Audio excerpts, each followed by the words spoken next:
Yesterday, we brought you a protest by the Westbury community members who said they were complaining about intermittent water supply. They claim that this has been going on for weeks now.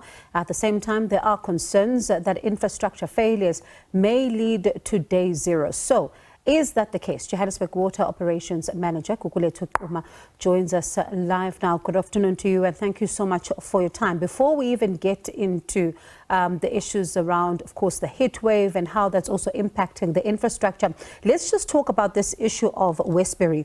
The residents are claiming that they've been without water most of the day, at least for about a few weeks now, and they say that they're only getting it at 1 o'clock in the morning, and that's when they're only able to do their laundry and all of that, and it only lasts for an hour. Is that the case? Good evening and good evening to SABC viewers. Yes, we do have challenges in particular on the system you are referring to, which affects communities of Westbury and associated. We always do that communication because our commando system, which is supplying that area, is currently constrained. And during the course of the day, we are unable to supply the demand that is coming from that system, and we are able to recover at night. Hence, the community will receive water at night, and during the day, there is no water in certain parts of that area. Thank you. So, is it only for an hour?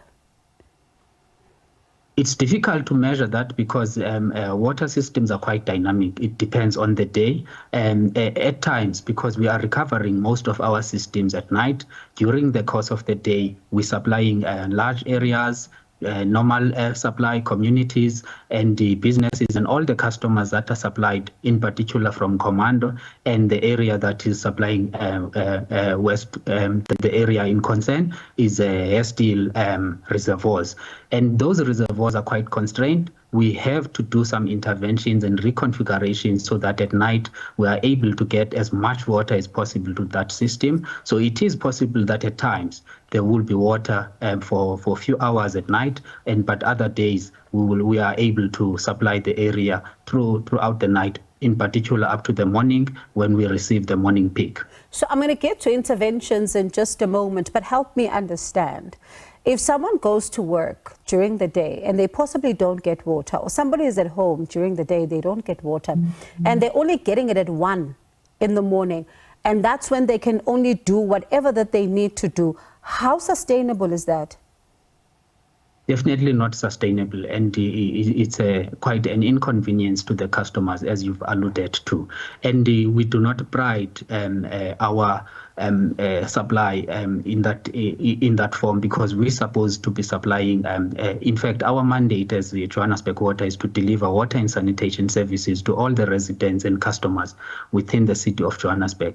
It is unfortunately that right now in that area we are constrained and we are behind as far as infrastructure renewal as well as the upgrades that we need to do. So definitely in the area we are referring to, we need to add additional capacity, which the project is currently ongoing, but right now we are struggling to supply adequately to all the customers, hence they are affected. Are you behind because of money or something else? Indeed, if you look at our business plan, just last financial year alone, we were already at 24 billion rand as far as the backlog is concerned. That is telling you, all of us as the residents of the city, that now the backlog is a result of the underinvestment over the years. That has been, and if it's sitting now at 24 billion rand, that's quite a huge number to catch up, and it's now manifest as far as these challenges and water crisis that we are referring to. So it sounds like somebody was sleeping on the job. Have heads rolled? I would not necessarily say somebody slept on the job. But the reason, pardon me, let me maybe explain to you why I'm saying that. If you're saying that this is because it's a project that needed to be done over a course of years, and we are still here where people are being told that there's a backlog even now, and possibly they're going to find themselves in the next couple of years with still backlogs because we have heat waves, we have water leaks and everything else that is currently going on right now. So if we are still dealing with problems that started a number of years ago, it sounds like somebody was not necessarily doing what they're supposed to be doing. If we view it from, do we have plans to get the infrastructure upgraded? Yes, definitely we do have plans. Do we have adequate funding to get that capital investment in the infrastructure? Now the problem is there, because now if you were to ask, do we have plans? Yes, we do have plans. But if you ask, are we getting adequate funding for those plans and those programs that needs to be implemented? The challenge is actually sitting there. So it's difficult to say somebody is sleeping on the job, but it is the challenge that we are facing right now, where the infrastructure now is unable, in particular on the area we're referring to, which is the commando system, is unable to deliver the water to the customers, and now other customers are affected during the day. And we wish it's in the urban and in the environment. The city is a urban environment, and we wish that all customers receive water from the tap. But currently now we have to augment that system with the water tankers, which is not ideal for the city of Johannesburg. So who needs to release more funding for you? City of Johannesburg is responsible for the entire infrastructure within the city, and Johannesburg Water is the agency that deliver water and sanitation. So is it the city that needs to give you more money? Pardon me. Yes, thank you. The city is the one that is allocating the funding to Johannesburg Water. All right, we'll have to have a conversation with the city to understand what the plans are there. But I ask this against the backdrop of what, I prefaced this conversation with. Rand Water raising the alarm about excessive withdrawal by some municipalities, particularly when you think about, the fact that there's a heat wave, sometimes, and people do use a lot of water around the time. And now, I wonder if your coffers are not able to handle the work that you need to do. What then do you do in this situation as well? Because the weather is also posing a challenge.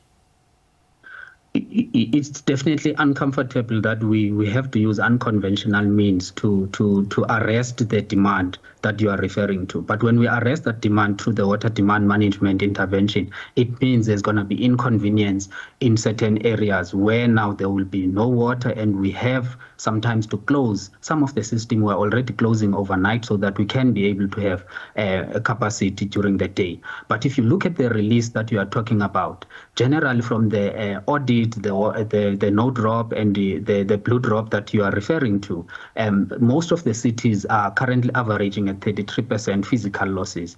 Remember, I'm not talking about the non-revenue water at all. I'm looking at the portion of the non-revenue, which is the physical losses. That talks to the water leaks, pipe leaks, the bursts, the reservoirs that are also leaking and need to be rehabilitated. We're currently sitting at about 26%. And if you're looking at our peers or other metros and other municipalities, the average is sitting at 33%.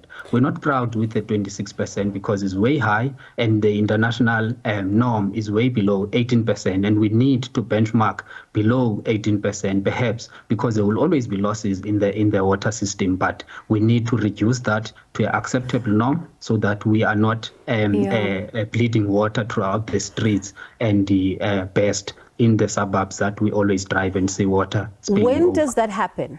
When does that happen, to put that plan in place? I ask this because the issue of the leaks, both where we can see them and where we can't see them underground sometimes, has been a concern for years now. Even on Monday, I was in conversation with the Deputy Minister of Water and Sanitation, David Mahlob, who was raising a concern, even like what you're saying right now, that the leaks are simply also adding and further compounding the problem, and there's an urgent situation that needs to be resolved in that regard. So when do these plans kick in so that residents can have a little bit more confidence in the system? If you're looking at the infrastructure and the underinvestment that we were talking about, which comes from years and compounded to a 24 billion rand. Now that tells you that our pipe replacement program is also quite at a slow rate than. Gugulethu? Right, it does seem like we lost him there somewhat, but as you hear, the system is constrained, and it does seem like other areas are without water. Gugulethu, I'm not sure if you're back. We lost you there for a sec. My apologies about that. I think I'm back now. Yes, you are. So you were saying that the underinvestment is also further compounding the situation for you. So Can residents safely say that day zero has come? At day zero, we're not anticipating day zero at any given time. If you're looking at the complexities, because our systems are interconnected, but the city of Johannesburg is supplied by three different... Go ahead, we can hear you. Gugulethu? I'm not sure if I think I got cut. No. We could still hear you. You were saying the systems are interconnected.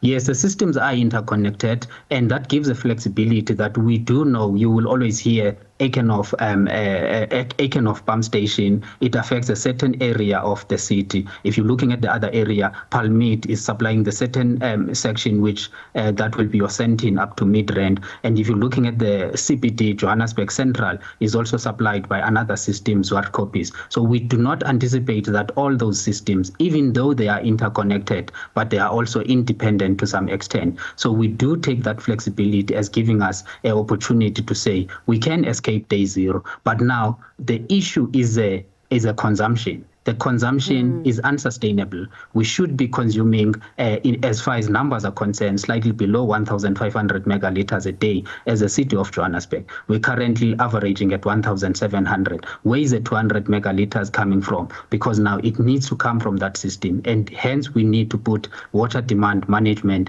interventions to arrest that. But it comes at a cost, because now it will inconvenience most of the customers so that we can bring our consumption to the acceptable levels.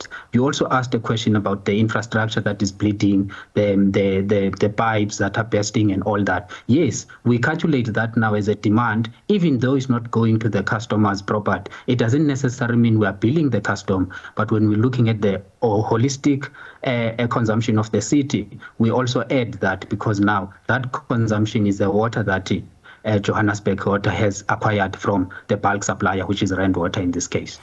All right, it does sound like conversations now lead to the city to get another view of this conversation and another layer. But thank you so much, Gugulethu, for your time. I appreciate it, and for just explaining to residents as well in a way that is easier to understand. Thank you so much for chatting to us. That was the Johannesburg's Water Operations Manager, Gugulethu Quma. And we are definitely going to be reaching out to the city, because this underinvestment is also now adding a further difficulty in this situation, because the weather is not going to be letting up. You will, of course, still talk about heat waves. And as we hear about a demand that is now quite, unsustainable, what does it mean then going forward? And what does it mean for their investment of the infrastructure? So we'll certainly keep on track with this particular story and reach out to the city of Johannesburg. That was Johannesburg's Water Operations Manager, Gugulethu Quma.